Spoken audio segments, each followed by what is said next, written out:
برادران اسلام، گزشتہ جمعے پر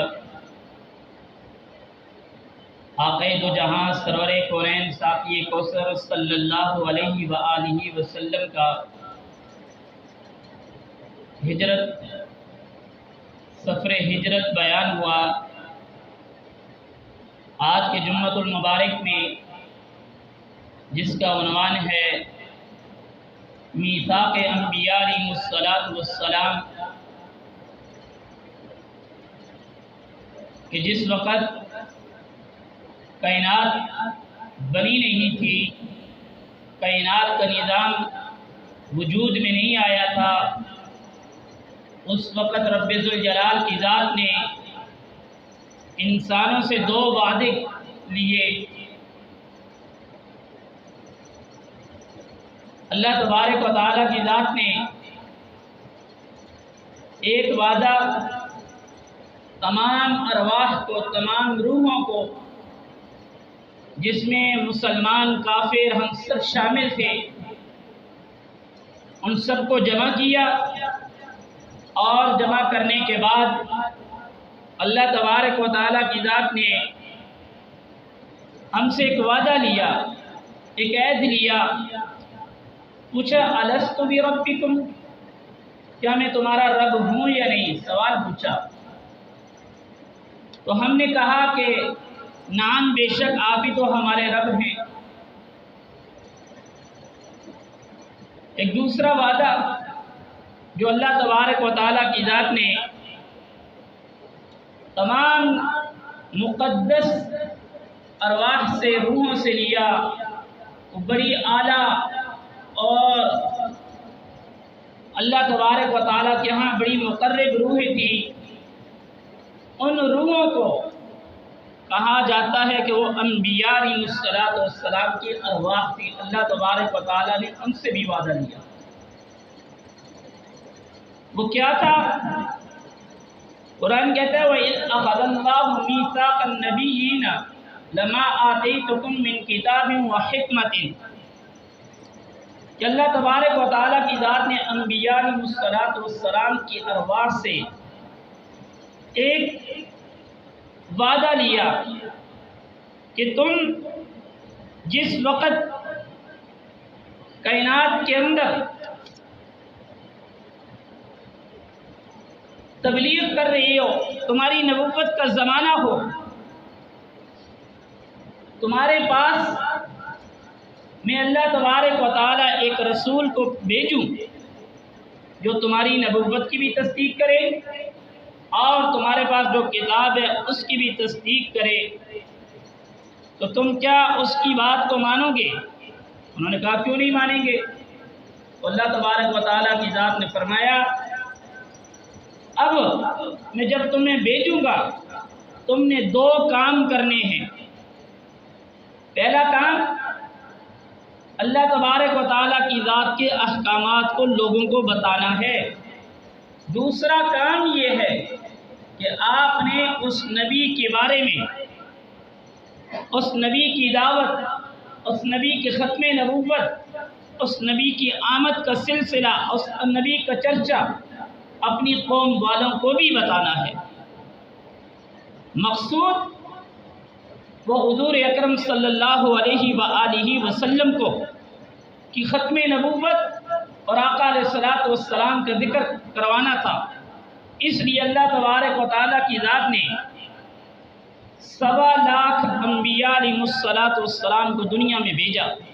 حضرت آدم علیہ نبینا علیہ الصلوۃ والسلام سے لے کر جناب حضرت عیسیٰ روح اللہ تک جتنے بھی نبی آئے، سب نے آ کر کے اپنی قوم کو، اپنے علاقے والے کو، اپنی بستی کو، اپنے شہر والوں کو جس کی طرف اللہ نے ان کو بھیجا تھا، اللہ کی توحید بھی بیان کرتے اور ان کو یہ بات کہتے کہ میرے بعد ایک نبی آئے گا، اگر اس کا زمانہ پالو تو اس پہ ایمان لے کر آ جانا ہے۔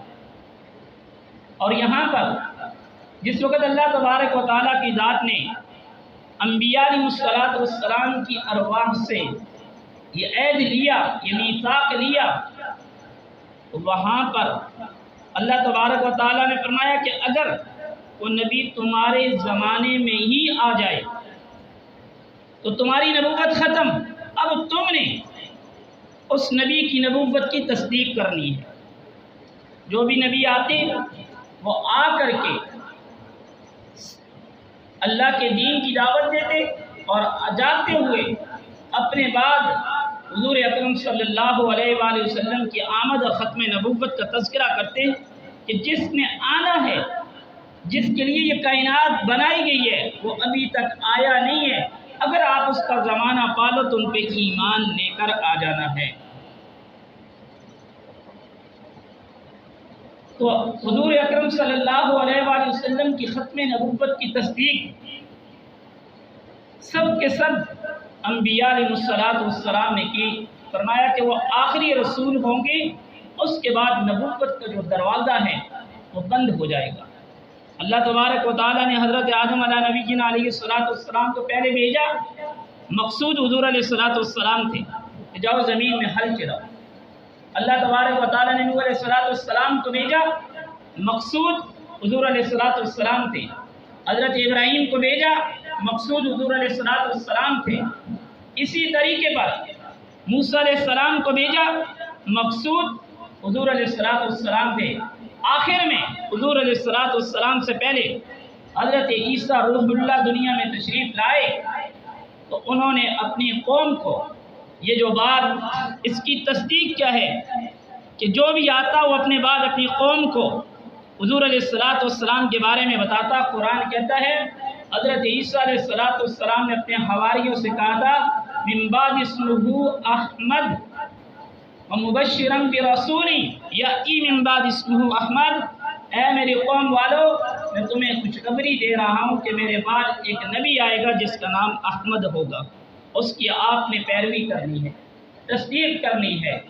مقصود کیا تھا کہ جتنے بھی انبیاء علیہ السلام دنیا میں تشریف لائے، جس طریقے پر ہمارے یہاں جلسہ جلوس ہوتے ہیں، جلسے ہوتے ہیں، ایک مہمان ہوتا ہے، ایک خاص مہمان ہوتا ہے، تو اللہ تبارک و تعالیٰ کی ذات نے سب انبیاء علیہ السلام سے جو عہد اور پیمان لے کر کے اس بات کو درمیان میں جب خاص مہمان ہوتا ہے اس کی آمد سے پہلے کچھ جو پہلے لوگ آئے ہوتے ہیں وہ آ کر بیان کرتے ہیں، لوگ سن رہے ہوتے ہیں، اور جس وقت وہ خاص مہمان پہنچ جاتا ہے سب کے سب خاموش ہو کر اس کا بیان سننا شروع کر دیتے ہیں۔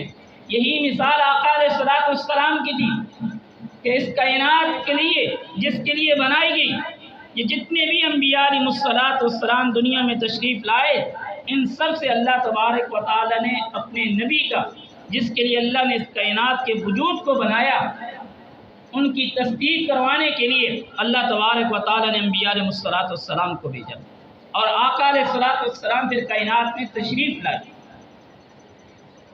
یہ کائنات کا مقصد اللہ تبارک و تعالیٰ کی ذات کے نظام کا چلانا، حضور اکرم صلی اللہ علیہ وآلہ وسلم کو بھیجنا تھا۔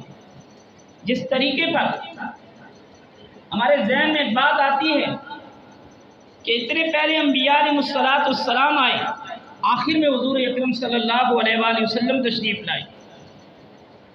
یاد رکھ لیں مقصود کے لحاظ سے آقا علیہ السلام پہلے آئے ہیں، وجود کے لحاظ سے آقا علیہ السلام بعد میں آئے۔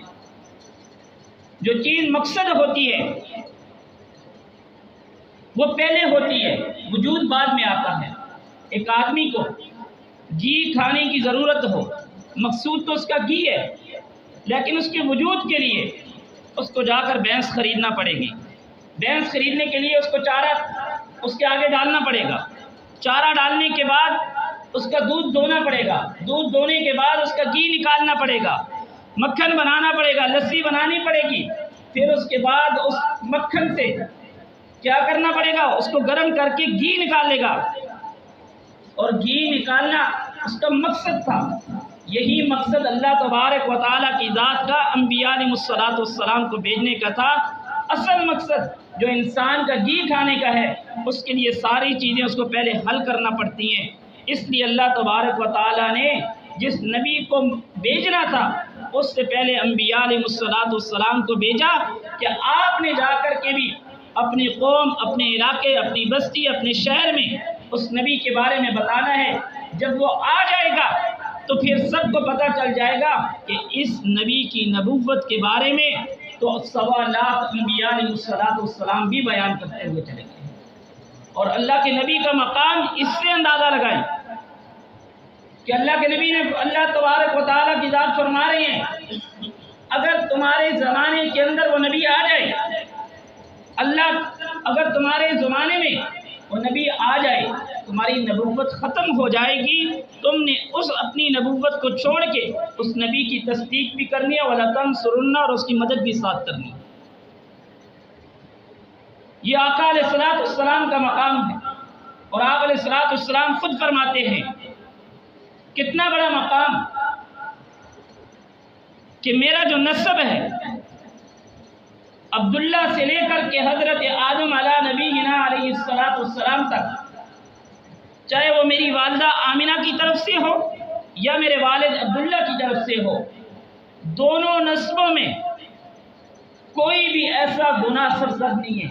کہاں سے کہاں تک نسب، اتنا پاکیزہ، اتنا اعلیٰ نسب۔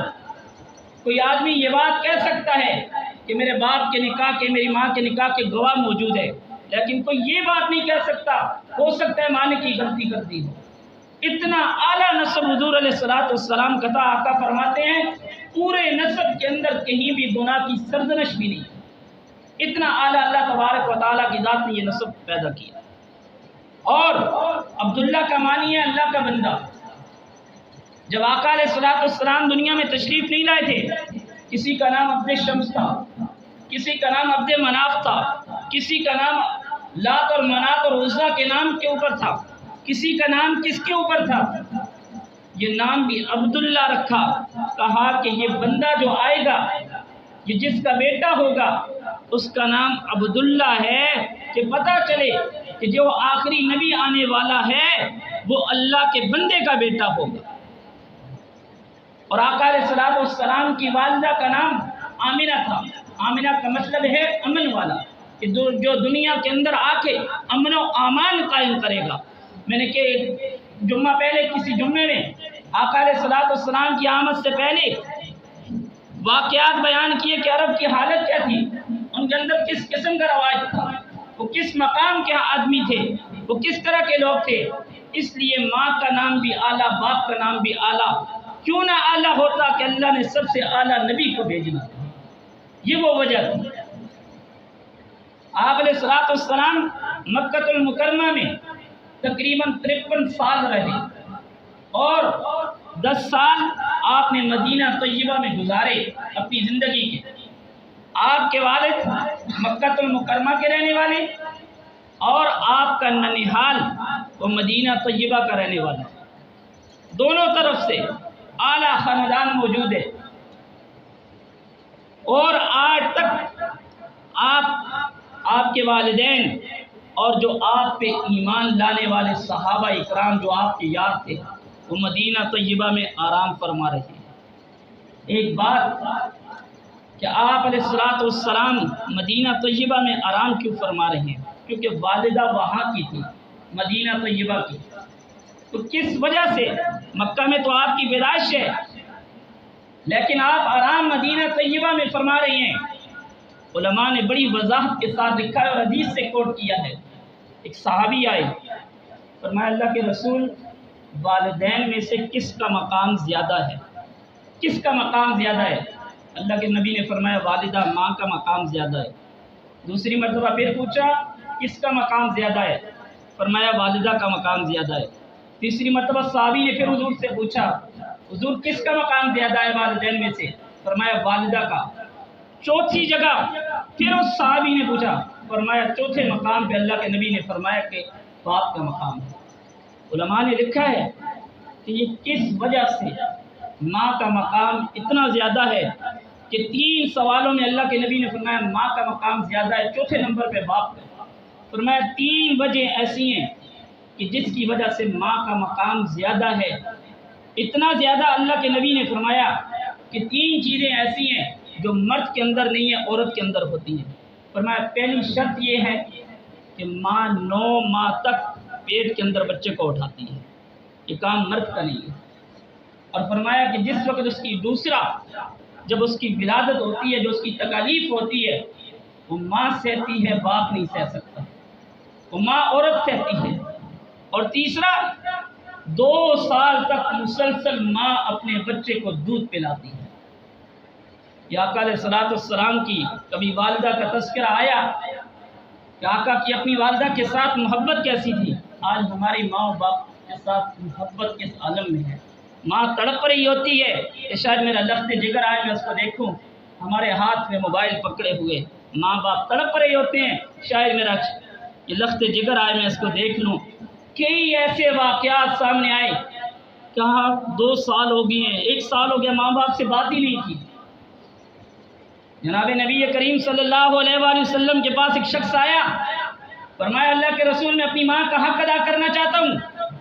اللہ کے نبی صلی اللہ علیہ وسلم نے 3 مرتبہ پوچھا، بتاؤ کیا؟ کہا میں اپنی ماں کا حق ادا کرنا چاہتا ہوں۔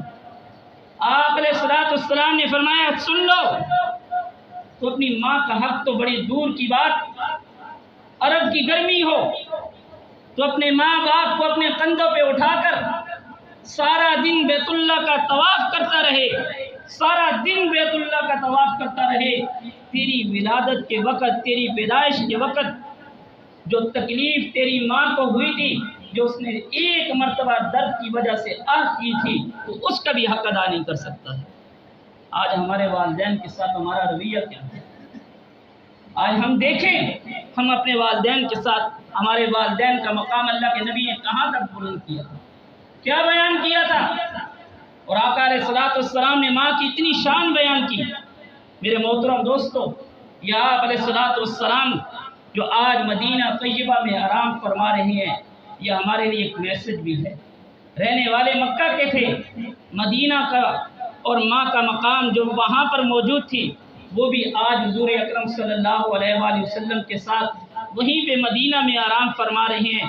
جہاں والدین تھے، اللہ نے اسی جگہ کو حضور علیہ الصلوۃ والسلام کا مسکن بھی قرار دیا۔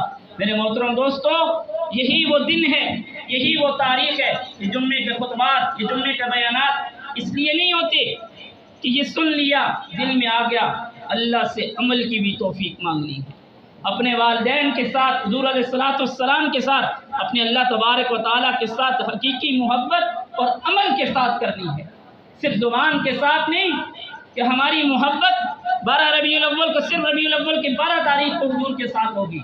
ہمارا قول، فعل، امر، ہر عمل وہ حضور علیہ الصلوۃ والسلام کے بتائے ہوئے مبارک لائے ہوئے دین کے مطابق ہوگا، تب جا کر ہماری کامیابی ہوگی۔ اللہ تبارک و تعالیٰ سے دعا ہے کہ اللہ تبارک و تعالیٰ ہمیں ان باتوں پر عمل کی توفیق عطا فرمائے۔